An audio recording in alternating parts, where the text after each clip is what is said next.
Our final speaker of the panel today is Professor Ali Alraouf. Professor Ali is an architect and urban designer interested in research and practice related to the domain of theory, criticism, and creativity in architecture and urbanism. He was a visiting scholar at the University of California at Berkeley and has published more than 130 refereed papers, critical reviews, essays, in addition to numerous books and book chapters. In addition, he has presented his research at international institutions in over 30 countries and is the recipient of a number of international teaching and research awards. In addition to teaching at HBK University in Qatar's Education City, Alraouf is currently the head of the Research and Development Unit at the Ministry of Municipality and Environment in Qatar.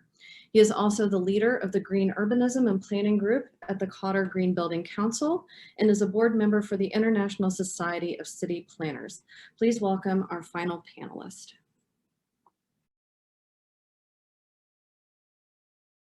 Thank you so much for the introduction. I am really honored to be part of this stimulating event, and also particularly this session. I've learned a lot.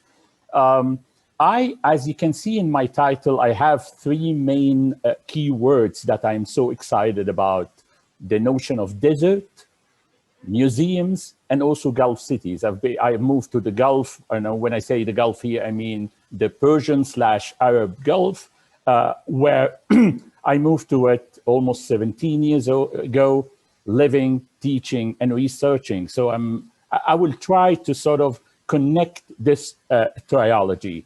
And I will do the connection via the fact that I am an architect.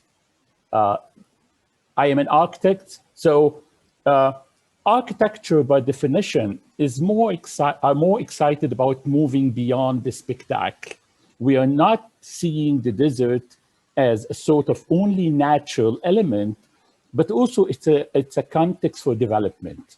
It's a place where the needs of a community can be fulfilled within this very special context. So in my paper, I will talk about the desert as a sort of an architectural and urban metaphor. And I will also establish a sort of connection between museums, city, and society. And I will do that via examining the museum's evolution. And I will talk particularly about the uniqueness of contemporary Gulf cities. And then I will shed light on why museums are important in the Gulf and how Qatar National Museum is bringing the three main elements of my talk: the desert, the museums, and Gulf cities. So I want to start with suggesting that the context of the desert is a great source of learning for architects and urban designers. When you start to go beyond the spectacle, when you start to go beyond the sense of emptiness, the sense of the serenity of the desert and the dunes, and so on and so forth, and you zoom in, and you would realize that the desert can produce outstanding examples of sustainability, creativity, community resilience, and so on. So it seems to me that one of the challenges, one of the conceptual positions that a lot of architects and urbanists should acknowledge is how to look at the desert as a source of knowledge and also as a platform for creativity. But at the same time, we need to understand that we have to have a contemporary position regarding the desert. And when I say contemporary position here, it seems to me also that we need to change our perception regarding the desert, and that the desert is not only a piece of land, it's a context. And therefore, when you acknowledge that the desert is a context, you need to understand its values. And again, when I say values here, I mean the environmental, the natural, the societal, the cultural, and so on and so forth. But ironically, when we start to produce what I called it examples and precedents of how we will insert our modern signature in the context of the desert, we do a sort of a mirage. This is a very famous project that was opened in the beginning of the year in the desert, Al Ulayya Desert in Saudi Arabia, where a whole convention center, or basically a ballroom, was structured in the middle of the desert, and the whole space was surrounded by huge mirrors from the outside, just for the sake of reflecting the context. And ironically, when you go inside the space, you cannot see any of the elements that I've suggested in the beginning of my presentation regarding what is the value of dwelling the desert, what is the value of looking at the desert as a source of its inspiration, as a source of understanding the concepts of resilience and sustainability.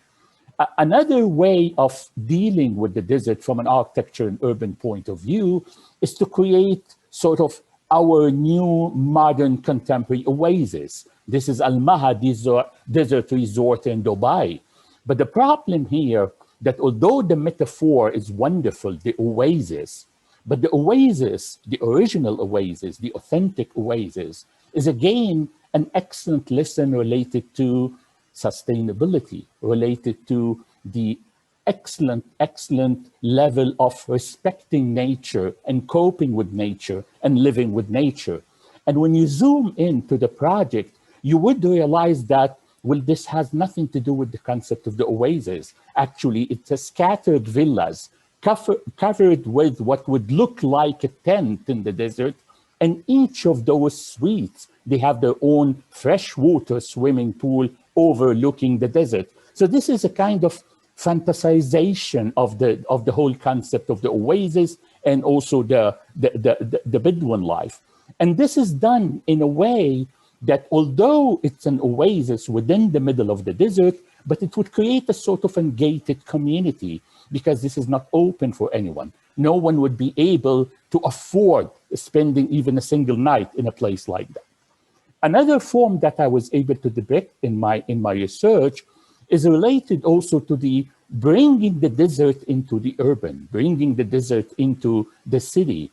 And sometimes we saw that this mechanism is based on creating a kind of a shallow dialogue between modernity and authenticity, between contemporary and tradition.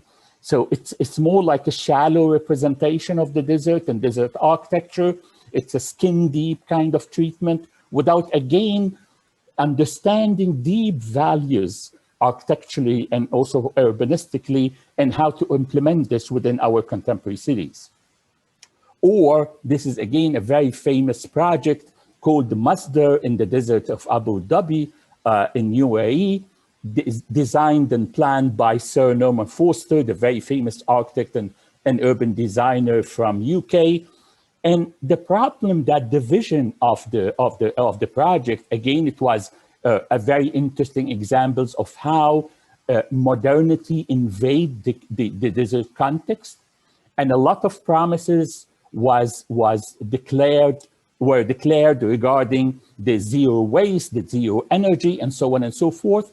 But then the reality of the project ended up with some scattered villas and some half-built real estate development, rather than creating a holistic kind of community that would represent the lessons that we have learned from traditional desert architecture. The second component of my presentation is related to the notion of museum and how museum is also related to the city and the community.